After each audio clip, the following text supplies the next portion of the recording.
Saya meminta kepada semua orang yang menonton video ini untuk menonton video sampai selesai dan subscribe channel Lensa Konstruksi.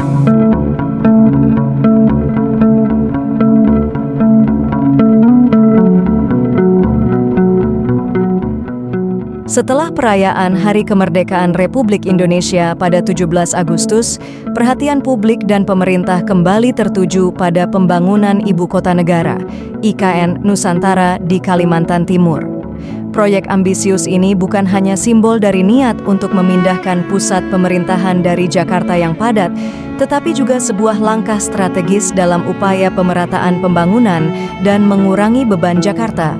Berikut adalah perkembangan dan dinamika terbaru terkait pembangunan IKN Nusantara pasca 17 Agustus. Pemerintah Indonesia telah lama merencanakan untuk memindahkan ibu kota dari Jakarta. Jakarta menghadapi banyak masalah, termasuk kemacetan lalu lintas yang parah, polusi udara, dan penurunan tanah. Oleh karena itu, memindahkan ibu kota diharapkan dapat mengurangi beban Jakarta dan menciptakan pusat pemerintahan yang lebih efisien. Pasca 17 Agustus, pembangunan infrastruktur di IKN Nusantara mengalami percepatan. Beberapa proyek besar yang menjadi fokus utama meliputi: pertama, pembangunan gedung pemerintahan. Pembangunan gedung-gedung pemerintahan seperti Istana Presiden, Kantor Menteri, dan Gedung Parlemen terus dikebut.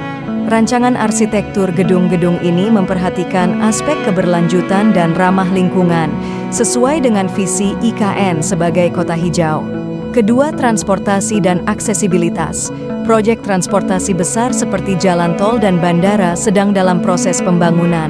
Aksesibilitas menjadi salah satu prioritas utama untuk memastikan bahwa IKN dapat diakses dengan mudah dari berbagai wilayah di Indonesia. Ketiga, perumahan dan fasilitas umum. Pemerintah juga fokus pada pembangunan perumahan bagi pegawai negeri yang akan dipindahkan ke IKN. Selain itu, pembangunan fasilitas umum seperti rumah sakit, sekolah, dan pusat perbelanjaan juga menjadi prioritas.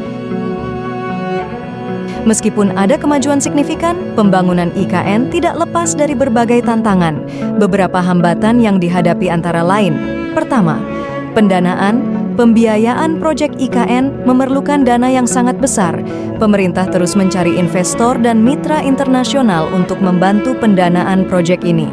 Meskipun ada beberapa komitmen dari investor asing, namun masih banyak kebutuhan yang harus dipenuhi. Kedua, kendala lingkungan.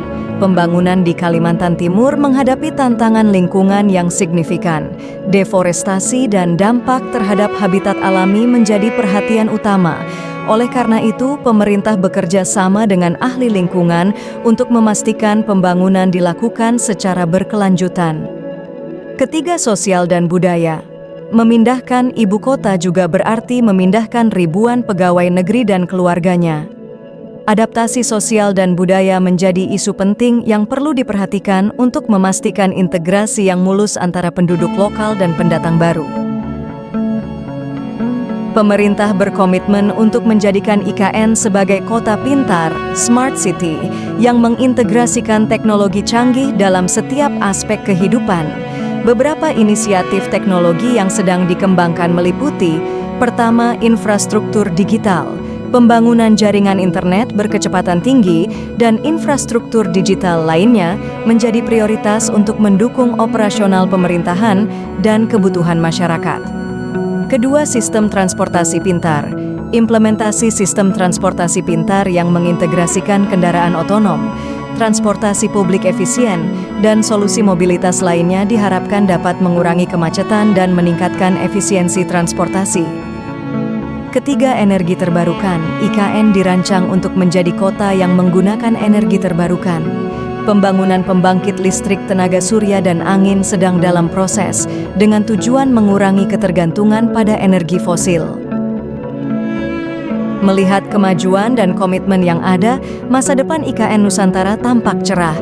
Kota ini diharapkan menjadi simbol modernitas dan keberlanjutan, mencerminkan visi Indonesia yang maju dan inklusif. Beberapa harapan untuk masa depan IKN meliputi: pertama, pusat ekonomi baru. Selain sebagai pusat pemerintahan, IKN diharapkan menjadi pusat ekonomi baru yang menarik investasi dan menciptakan lapangan kerja bagi masyarakat lokal dan pendatang. Kedua, model kota berkelanjutan. IKN dirancang untuk menjadi model kota berkelanjutan yang dapat menjadi contoh bagi kota-kota lain di Indonesia dan dunia dalam hal pembangunan hijau dan penggunaan teknologi canggih. Ketiga, komunitas yang inklusif dan terintegrasi. IKN diharapkan menjadi tempat di mana berbagai komunitas dapat hidup berdampingan dengan harmonis, menciptakan masyarakat yang inklusif dan terintegrasi.